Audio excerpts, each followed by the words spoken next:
और बड़ी खबर आ रही है। आपको बता दें कि मशरिक़ वस्ता में बहरान थमने का नाम नहीं ले रहा है। इस बीच ईरान ने एक बार फिर से बहरीन और उर्दुन में ईरान ने ताजा हमले किए हैं। जी हां, जॉर्डन और बहरीन में ताजा हमले ईरान की तरफ से किए गए हैं, जो बड़ी खबर आ रही है।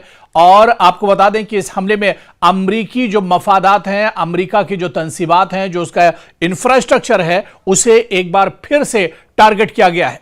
तो मशरिक़ वस्ता एक बार फिर जंग के दहाने पर खड़ा है। ईरान और अमेरिका के दरमियान बढ़ती हुई कशीदगी अब सिर्फ बराह रास्त धमकियों तक महदूद नहीं रही, बल्कि मैदान जंग में एक नई हिकमत अमली अब सामने आ रही है। ईरान अब इजराइल पर मुसलसल हमलों के साथ साथ ईरानी फौजी अड्डों को भी निशाना बना रहा है।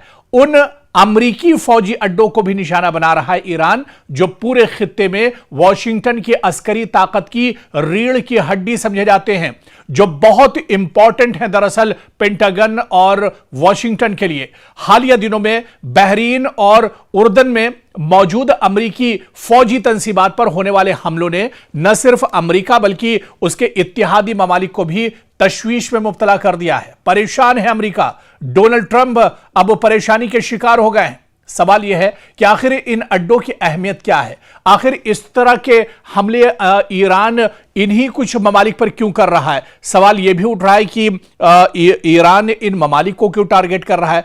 जवाब ईरान का साफ साफ यह है कि दरअसल हम खलीजी ममालिक को या इन ममालिक को अटैक नहीं कर रहे, निशाना नहीं बना रहे, बल्कि इन ममालिक में जो अमेरिका का इंफ्रास्ट्रक्चर है, अमेरिका के जो तंसीबात हैं, अमेरिका के जो एयरबेस हैं, जो उसके फौजी हैं, दरअसल ईरान उनको टारगेट कर रहा है।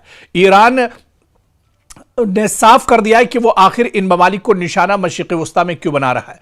और अगर ये हमले इसी तरह जारी रहे तो आप ये मान लिए कि खित्ते की ताकत का तवाजुन अब दरअसल बिगड़ता हुआ नजर आ रहा है। अब यहां ईरान के हाथ से ये बाजी जाती हुई अब नजर आ रही, फिसलती हुई नजर आ रही है। फौजी जो एक्सपर्ट्स हैं, इनके मुताबिक ईरान की कोशिश यह है कि अमेरिका को एक ही महाज पर लड़ने के बजाय मुख्तलिफ समतों से दबाव बनाया जाए, मुख्तलिफ समतों से उसके ऊपर प्रेशर बिल्डअप किया जाए। इसीलिए ईरान के तवज्जे इन मराकिज पर मरकूज है, जहां से अमेरिका दरअसल अपनी बहरी और फजाई कार्रवाइयां चलाता है, इंटेलिजेंस मालूमात हासिल करता है, अपने इत्तेहादियों को फौजी मदद फराहम करता है, जंगी जहाजों और तैयारों को ईंधन और रसद मुहैया कराता है। यानी हदफ सिर्फ फौजी नहीं बल्कि अमेरिकी लॉजिस्टिक नेटवर्क भी है। और आप देखिए कि बहरीन दरअसल बहुत इंपॉर्टेंट है अमेरिका के लिए। बहरीन में अमेरिका ने बहुत इन्वेस्ट करके रखा है। अमेरिका के बड़े बड़े यहां पर शॉपिंग मॉल्स, अमेरिका का जो एयरबेस है, उसका हवाई अड्डा है, उसके कई हजार फौजी यहां पर मौजूद हैं।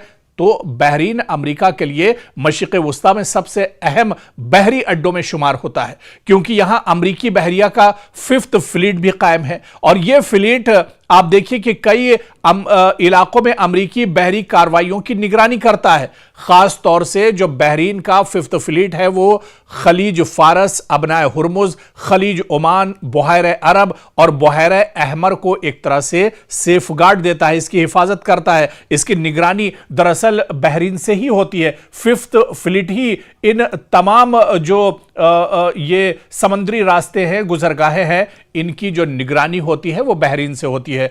इसी बेड़े के जरिए अमेरिका ईरान की बहरी सरगर्मियों पर नजर रखता है और इजराइल समेत अपने इत्तेहादियों को समुद्री तहफ्फुज़ भी फराहम करता है। इसी वजह से बहरीन पर ईरान के हमला करने की एक बहुत बड़ी स्ट्रेटेजी है। रिपोर्ट्स के मुताबिक ईरान या उसके हिमायत याफ्ता अनासिर ने बहरीन में अमरीकी फौजी तंसीबात को निशाना बनाने की कोशिश की, जिसका मकसद अमरीकी कमांड एंड कंट्रोल सिस्टम पर दरअसल दबाव डालना था। अगर ऐसे हमले कामयाब होते हैं तो इसके नतीजे में आप यह मानकर चलिए कि बहरी कार्रवाइयां मुतासिर हो सकती हैं, इंटेलिजेंस राब्ते कमजोर अमेरिका के पड़ सकते हैं, अमेरिकी बहरी बेड़े की नक्ल हरकत सुस्त पड़ सकती है, खलीज में मौजूद अमेरिकी जंगी जहाजों की सपोर्ट भी मुतासिर हो सकती है। और फिर इसके बाद अगर बात तो उर्दन यानी उर्दन की जाए, जॉर्डन की जाए, यह भी बहुत इंपॉर्टेंट है। यह भी अमेरिका का एक बहुत अहम अड्डा एक तरह से माना जाता है। उर्दन बज़ाहिर जंग का मैदान नजर नहीं आता, लेकिन फौजी एतबार से यह अमेरिका के लिए मशरिक़ वस्ता में या खलीजी ममालिक में इंतहाई अहम मुल्क है अमेरिका के लिए। उर्दन में मौजूद टावर 22, आपने नाम सुना होगा, जब से जंग छिड़ी है टावर 22 का नाम भी सामने आ रहा है। उर्दन में मौजूद अमरीकी टावर 22 अमरीकी फौज का एक बहुत अहम अड्डा है, जहां से सीरिया यानी शाम, इराक और उर्दन की सरहदी पट्टी के करीब वाक़ है और यह अड्डा कई अहम जिम्मेदारियां अंजाम देता है। शाम और इराक में अमरीकी कार्रवाइयों की निगरानी करता है, यानी फजाई निगरानी, air surveillance, intelligence operations, drone missions और इजराइल के दिफाई निजाम की भी यह पूरी तरह से मदद करता है। रिपोर्ट्स के मुताबिक अब ईरान दरअसल इसी टावर 22 पर अटैक कर रहा है और इस पर एक तरह से टारगेट इसे ईरान ने बनाया हुआ है। हालिया हमलों में इस अड्डे के बाद लॉजिस्टिक मराकज और निगरानी के निजाम को नुकसान ईरान ने पहुंचाया है, जबकि मुताद्दद अमरीकी एहलकार जख्मी होने की इत्तलात भी सामने आई है। अगरचे नुकसान की मुकम्मल और आजादाना तस्दीक एक तरह से नहीं हुई है। अमेरिका, जैसे कि हम आपको पहले भी बता चुके हैं कि अमेरिका दरअसल इन्हें छुपाने की पूरी कोशिश करता है। अमेरिका यह चाहता है कि ये चीजें दरअसल निकलकर सामने ना आने पाए, जो हमले हो रहे हैं वो हमले दुनिया के सामने ना आने पाए, वरना अमेरिका की जो चौधराहट है, अमेरिका का सुपर पावर वाला जो टैग है, वो दरअसल कहीं ना कहीं उस पर असर पड़ेगा। और यह कहना अभी कबल अज वक्त होगा कि अमेरिका की कई दहाइयों पर मुहित बालादस्ती खत्म होने वाली है, लेकिन इतना जरूर है कि अमेरिका को बहुत बड़ी चोट दरअसल मशरिक़ वुस्ता में लगी है, जिसकी भरपाई करने में अमेरिका को एक लंबा वक्त लगेगा, या फिर अमेरिका मशरिक़ वुस्ता छोड़कर चला जाएगा, या फिर मशरिक़ वुस्ता में अगर रहता है तो उसका वो दबदबा नहीं रह जाएगा जो अब से कुछ साल पहले या इन जंगों से पहले जो अमेरिका का दबदबा मशरिक़ वुस्ता में हुआ करता था।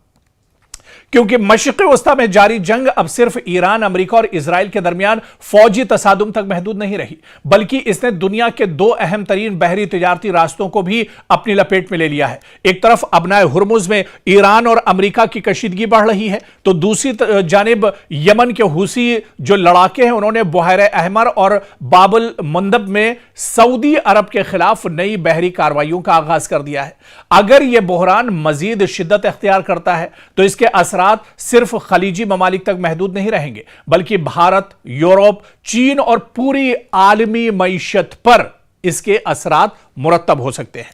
रिपोर्ट्स के मुताबिक हुसी लड़ाकों ने दावा किया है कि उन्होंने बुहारे अहमर में सऊदी अरब से वाबस्ता 2 ऑयल टैंकर्स इंसिलिया और लैला को मिसाइलों और ड्रोन से निशाना बनाया है। हुसियों के मुताबिक इन हमलों के नतीजे में दोनों जहाजों में आग लग गई, ताहम इन दावों के हर पहलू से आजादाना तस्दीक नहीं हो सकी। दस्तयाब इत्तलात के मुताबिक सऊदी हुक्काम ने सिर्फ एक जहाज पर हमले और इसमें आग लगने की तस्दीक की है, यानी सऊदी अरब इस बात की तस्दीक करता है कि हमला तो हुआ है, जबकि जो हुसी लड़ाके हैं, हुसी मुजाहिदीन का कहना है कि अमेरिका और उसके इत्तेहादियों के 2 ऑयल टैंकर्स को निशाना बनाया है, जबकि सऊदी अरब का कहना है कि यह हमला हुआ है जिसमें एक ऑयल टैंकर दरअसल तबाह बर्बाद हो गया, उसमें आग लग गई। लेकिन आप देखिए कि बाबुल मुंदब जो है, यह दुनिया के अहम तरीन जो समंदरी रास्ते हैं इनमें शुमार होता है। यह बुहारे अहमर को खलीज अदन और फिर बहरे हिंद से मिलाता है, जबकि आगे यही रास्ता नहर सुइज के जरिए यूरोप तक पहुंचता है। और फिर आप देखिए कि एशिया से यूरोप जाने वाले कंटेनर जहाज गुजरते हैं, तेल और LNG की बड़ी मिकदार यहां से मुंतकिल होती है। आलमी तिजारत का एक बहुत बड़ा और अहम हिस्सा दरअसल इसे माना जाता है। अगर यह रास्ता गैर महफूज हो जाए तो जहाजों को अफ्रीका के जुनूबी किनारे यानी कैप ऑफ गुड होप से लंबा सफर तय करना पड़ता है, जिससे वक्त, लागत और इंश्योरेंस अखराजात कई गुना बढ़ जाते हैं। अब तक दुनिया की सबसे बड़ी तशवीश दरअसल अबनाए हुर्मुज थी, जहां से खलीजी ममालिक का बेशतर खाम तेल यानी रॉ मटेरियल दुनिया भर में जाता था। लेकिन अब अगर बाबुल जो मुंदब है यह मुसलसल खतरे में रहता है, तो दुनिया के 2 अहम बहरी जो अहम तरीन बहरी रास्ते हैं, यानी एक साथ इन पर दबाव आ जाएगा। बल्कि सादा अल्फाज में यह कहा जाए कि हुर्मुज तेल को खलीज से बाहर निकालने का दरवाजा है और बाबुल मंदब जो है इसी तेल और तिजारती सामान को यूरोप और आलमी मंडियों तक पहुंचाने का अहम रास्ता माना जाता है। और अगर इन दोनों रास्ते अगर ये मुतासिर हों तो पूरी आलमी सप्लाई चेन शदीद दबाव का शिकार हो सकती है। अब आप देखिए कि हूसी लड़ाकों का जो कदम है वो आखिर उन्होंने क्यों उठाया, क्योंकि हूसी तंजीम का कहना है कि यह कार्रवाई अचानक नहीं बल्कि बरसों से जारी इक्तिसादी और बहरी पाबंदियों का रद्द-ए-अमल यानी रिएक्शन है। और इनके मुताबिक हुदैदा बंदरगाह पर मामूल की तिजारती सरगर्मियां बहाल नहीं हो सकी, यमन के वसाइल से हासिल होने वाली आमदनी इनके जेर इंतजाम इलाकों तक नहीं पहुंची। इसी के दबाव के जवाब में उन्होंने समंदरी महाज खोलने का फैसला किया है। यानी आलमी मईशत पर इसका सीधा सीधा असर पड़ता नजर आ रहा है। अगर बहरी रास्ते गैर महफूज होते हैं तो जहाजों की इंश्योरेंस महंगी हो जाती है, शिपिंग कंपनियां मुतबादिल रास्ते अख्तियार करती हैं, सफर कई दिन बल्कि कई हफ्तों तवील हो जाता है, तेल गैस और दीगर दरामदी अशिया महंगी हो सकती हैं, आलमी सप्लाई चेन में ताखीर पैदा हो सकती है। इसका असर सिर्फ तेल तक महदूद नहीं रहता बल्कि खुराक, इलेक्ट्रॉनिक्स, गाड़ियां, मशीनरी और दीगर अशिया की कीमतों पर भी सीधे सीधे इसका असर पड़ता है। हिंदुस्तान पर भी इसका असर होगा अगर इस तरह के हालात होंगे। पिछली बार जब मुश्तरका हमला किया था अमेरिका और इजराइल ने ईरान के ऊपर और उस वक्त अबनाए हुर्मुज का रास्ता बंद हुआ था, तब आप देखिए कि किस तरह से ऑयल गैस की किल्लत भारत में हुई थी। तो भारत पर भी इसका असर होगा क्योंकि भारत अपनी तवानाई की जरूरियात का बड़ा हिस्सा खलीजी ममालिक से हासिल करता है। अगर हुर्मुज में कशीदगी बढ़ी या बाबुल मंदब में बहरी नकलो हमल मुतासिर हुई तो भारत को महंगा खाम तेल खरीदना पड़ सकता है, शिपिंग लागत में इजाफा बर्दाश्त करना होगा, दरामदात और बरामदात महंगी हो सकती हैं, महंगाई और सनती लागत में इजाफा हो सकता है। और आप देखिए कि इसी वजह से इन दिनों जैसे जैसे ये जंग आगे बढ़ रही है, मशरिक़ वुस्ता में हलचल जैसे जैसे बढ़ रही है, ईरान जैसे जैसे पूरे खलीजी ममालिक को टारगेट कर रहा है, तो अमेरिका और यूरोप दरअसल परेशान है। अमेरिका पहले ही हुर्मुज और बहर अहमर दोनों में अपनी बहरी मौजूदगी बरकरार रखे हुए है। अगर एक ही वक्त में ईरान के साथ कशीदगी बरकरार रही और हूसियों के हमले भी अगर बढ़ गए तो अमेरिकी बहरिया पर गैर मामूली दबाव पड़ सकता है। इधर यूरोप के लिए भी खतरा कम नहीं है क्योंकि नहर सुइज के जरिए एशिया और यूरोप के दरमियान होने वाली तिजारत बाबुल मंदब पर मुनहसिर है। अगर यह रास्ता मुतासिर होता है तो फिर यूरोप को सप्लाई चेन में रुकावट, तवानाई के बहरान और महंगाई का सामना एक तरह से करना पड़ सकता है। यानी एक तरह से जो परेशानियां हैं वो पूरी दुनिया के लिए बढ़ सकती हैं और यह कहा जाए कि इस जंग का जो असर है वो सिर्फ मशरिक़ वुस्ता तक, खलीजी ममालिक तक या ईरान, इजराइल और अमेरिका तक महदूद नहीं है, बल्कि अब इस जंग का असर जो चीजें हमने आपको डिटेल में बताई, चाहे वो अबनाए हुर्मुज की इंपॉर्टेंस हो, चाहे वो बाबुल मुंदब की इंपॉर्टेंस हो, बहर अहमर की अहमियत हो, इन सब को मिलाकर आप देखिए कि अब ये जंग, इस जंग का असर दरअसल पूरी दुनिया पर पड़ता हुआ नजर आ रहा है और पूरी दुनिया अब दरअसल परेशान है। और शायद यही वजह है कि आप देखिए कि अमेरिकी सदर डोनाल्ड ट्रंप ने अपना डर भी जाहिर किया है। अब वो खुद इस जंग को, जैसे जैसे जंग लंबी होती जा रही है, तवील होती जा रही है, बढ़ते जा रहे हैं, इसमें इसके दिन गुजरते जा रहे हैं, अमेरिकी सदर डोनाल्ड ट्रंप की सांसें फूल रही हैं। डोनाल्ड ट्रंप ये खुद जानते हैं कि आने वाले दिनों अमेरिका में इंतखाबात होने वाले हैं, इजराइल में भी इंतखाबात होने वाले हैं और अगर ये जंग चलती रही तो इस जंग का अपोजिशन फायदा उठाएगा। इस जंग का असर सीधे सीधे आने वाले इंतखाबात में साफ तौर पर देखने को मिलेगा क्योंकि डोनाल्ड ट्रंप न सिर्फ इस वक्त ईरान से लड़ रहे हैं बल्कि अमेरिका में खुद से अपोजिशन उनके सामने खड़ा है। पार्लियामेंट की एक बड़ी तादाद अरकान पार्लियामेंट उनके खिलाफ है। इसके अलावा अमेरिकी आवाम खुद अब सड़कों पर उतर रही है और डोनाल्ड ट्रंप के खिलाफ अब आवाज उठाई जा रही है। तो डोनाल्ड ट्रंप दरअसल इस जंग में बहुत बुरी तरह से फंस गए हैं।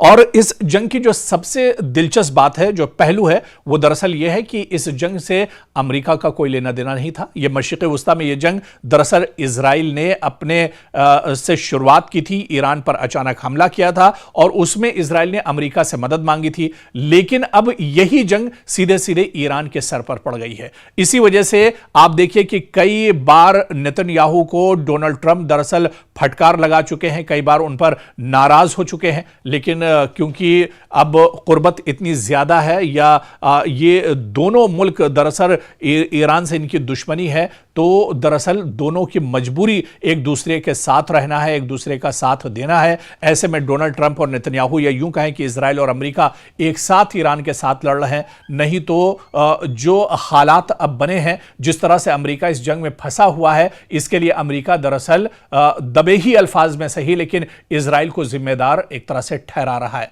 लेकिन सबसे अहम सवाल फिर वही कि जिस चीज के लिए जंग शुरू हुई थी, क्या वो मकसद अमेरिका ने हासिल किया? क्या ईरान का जो न्यूक्लियर पावर है, जो एटमी ताकत है, जो यूरेनियम की अफजूदगी की जो बात थी, क्या उसमें से कोई एक चीज इतने महीनों में जो जंग चल रही है, क्या उसमें इजराइल और अमेरिका हासिल कर पाए हैं? बस ये कि जो मासूम है उनका कत्लेआम हो रहा है, जो इंफ्रास्ट्रक्चर है आम लोगों के जो काम आता है ईरान के अंदर, उस पर लगातार हमले किए जा रहे हैं।